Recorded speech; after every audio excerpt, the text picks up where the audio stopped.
Hari ini kita akan bincangkan berkenaan dengan bersunat atau berkhatan atau circumcision untuk bayi dan kanak-kanak lelaki. Stay tune.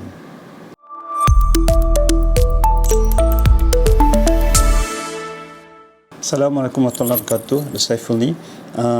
Bersunat adalah merupakan proses di mana kita membuang kulit yang menutup bahagian depan kemaluan atau glans, penis atau bahagian kepala orang kata, dengan kaedah-kaedah tertentu. So proses membuang kulit itu kita panggil circumcision atau bersunat atau berkhatan. Sebagai Muslim, memang kita akan menyunatkan anak lelaki kita, ya, cumanya bilakah waktu yang sesuai untuk kita menyunatkan mereka? Adakah sesuai untuk kita sunatkan mereka waktu mereka lahir, atau selepas beberapa bulan, 1-2 bulan umur mereka, atau kena tunggu selepas umur mereka berapa tahun, ya? Untuk kanak-kanak yang baru lahir, sunat kanak-kanak baru lahir atau kita panggil neonatal circumcision, Akademi Pediatrik American Academy of Pediatrics telah membuat satu kenyataan yang terbaru pada tahun ini, menyatakan bahawa terdapat bukti-bukti saintifik untuk menyatakan bahawa terdapat potensi kebaikan neonatal circumcision atau bersunat selepas lahir, terutamanya bagi mengurangkan risiko jangkitan kencing, seperti yang telah saya nyatakan dalam video sebelum ini berkenaan dengan urinary tract infection atau jangkitan kencing. Kalau kita ada kajian menunjukkan bahawa kanak-kanak yang bersunat kurang 10 hingga 20 kali ganda untuk mendapat jangkitan kencing dibandingkan dengan kanak-kanak yang tidak bersunat. Namun begitu, mereka tidak menyarankan untuk membuat neonatal circumcision atau bersunat waktu lahir bagi kanak-kanak lelaki ini sebagai sesuatu yang rutin, kerana pada mereka belum lagi terdapat bukti yang cukup untuk menyarankan yang sedemikian, ya. Walau bagaimanapun, terdapat beberapa indikasi medical atau medical indikasi perubatan yang boleh menyebabkan kita perlu untuk menghatankan atau menyunatkan anak lelaki kita pada awalnya. Salah satu adalah keadaan di mana kita panggil phimosis. Phimosis adalah di mana kulit yang membaluti bahagian depan alat sulit kanak-kanak tersebut tidak boleh ditarik ke belakang atau tidak boleh di-retracted, ya. Ini akan menyungkarkan untuk dari segi hygiene atau kebersihan kawasan tersebut, dan boleh menyebabkan senang untuk mendapat jangkitan bahagian kulit, bahagian glans, dan senang untuk mendapat jangkitan kencing, ya. Kalau kebanyakannya memang bayi yang baru lahir tu dia punya kulit tu susah sikit untuk ditarik ke belakang, dan apabila mereka besar, lebih kurang 90% mereka akan boleh ditarik kulit tu apabila mereka mencapai umur 3 tahun. Tapi jika kulit tu agak ketat, melekat agak ketat di mana bila mereka kencing, kita dapati mengelembung bahagian depan tu atau bulging di bahagian depan tu, menunjukkan kulit tu agak ketat, dan susah untuk ibu atau penjaga untuk menyuci bahagian tersebut, dan boleh difikirkan untuk membuat khatan atau bersunat. Lagi satu keadaan yang kita panggil paraphimosis. Paraphimosis apabila kulit yang telah ditarik ke belakang tu tidak boleh ditarik ke tempat asalnya, ya. Ini adalah merupakan keadaan kecemasan di mana kita perlu untuk menarik balik kulit tu, kalau tidak nanti boleh memberi bahaya kepada alat sulit mereka, di mana keadaan situ akan bengkak dan aliran darah akan kurang, dan menyebabkan bahagian tersebut boleh nekros atau bahagian kurang darah, dan boleh mati bahagian tersebut, ya. Jadi merupakan keadaan emergency.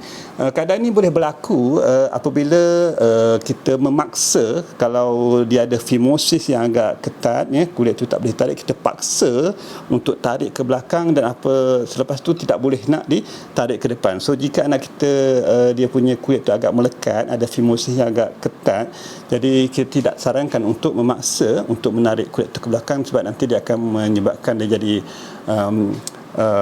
paraphimosis, di mana dia tak boleh nak tarik ke tempat asalnya dan menyebabkan masalah yang saya cakapkan tadi. Begitu juga ada yang kulit tu boleh ditarik dan ada yang penjaga atau ibu bapa dah cuci tapi terlupa nak menarik balik kulit tu ke tempat asal. Itu pun boleh menyebabkan paraphimosis berlaku, ya.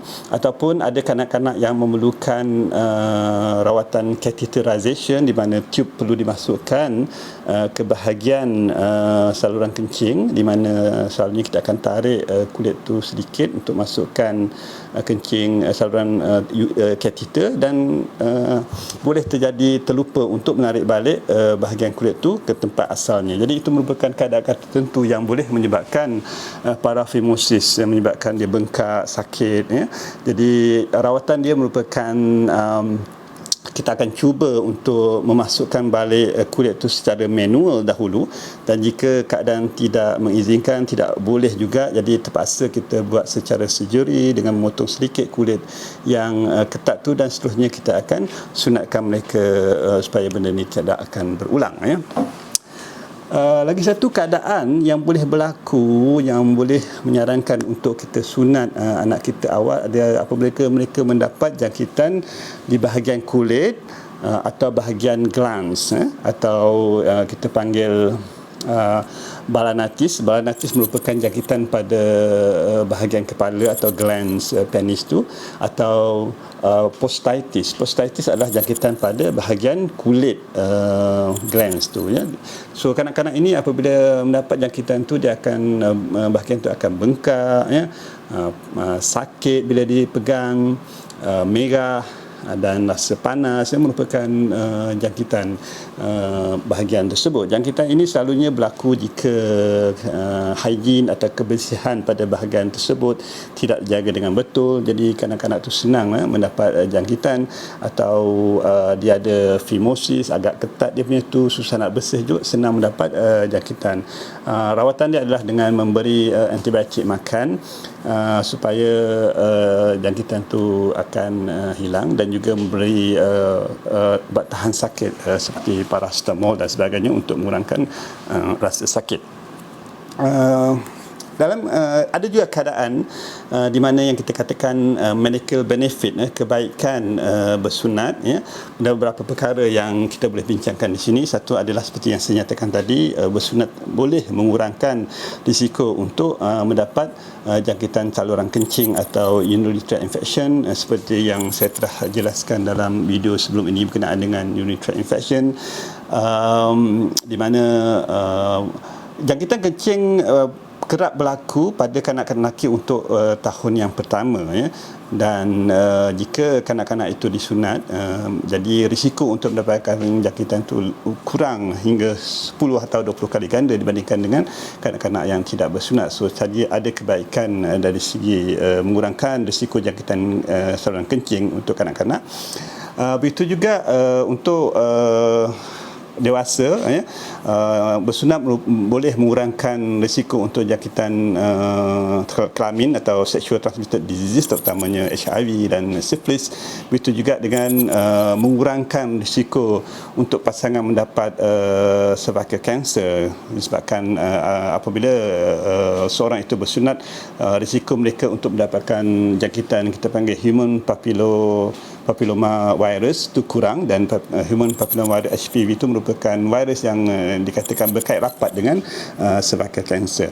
Dan begitu juga dengan boleh mengurangkan risiko untuk mendapat kanser penis atau penile cancer pada masa akan datang. So itu merupakan beberapa kebaikan atau medical benefit yang boleh didapati pada kanak-kanak atau orang yang bersunat, ya.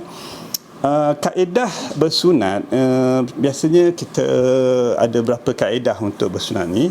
Biasanya kita akan lakukan dengan memberi sama ada bius setempat atau bius secara keseluruhan, ya. Bagi kanak-kanak yang agak aktif, kanak-kanak yang mungkin istimewa, kanak-kanak autism, ya, kanak-kanak yang hyperaktif, susah untuk kita pegang, untuk kontrol dia masa bersunat, berkemungkinan besar kanak-kanak tersebut perlu untuk diberi bius secara general atau general anesthesia secara umum, di mana proses ini akan dibuat di hospital dan akan diberi bius oleh doktor bius, dan atau jadi kanak-kanak itu tidak sedar, ya, tidur, dan proses bersunat itu boleh dilakukan dengan selamatlah.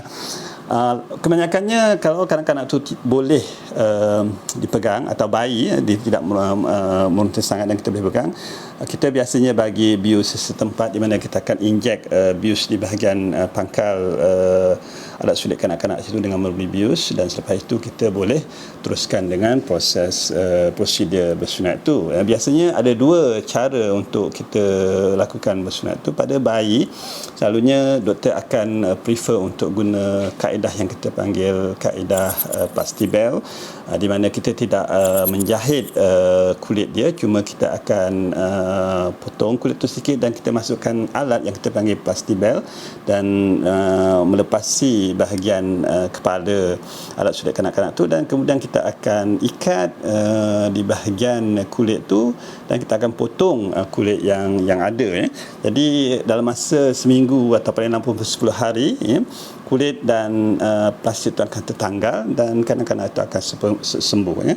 Ini merupakan cara yang tidak menyebabkan jahitan dan senang selalunya nak jaga benda ni. Kalau kena air pun tak perlu risau sebab dia tak ada jangkitan, dan kebanyakan kanak-kanak tolerate dengan keadaan ini.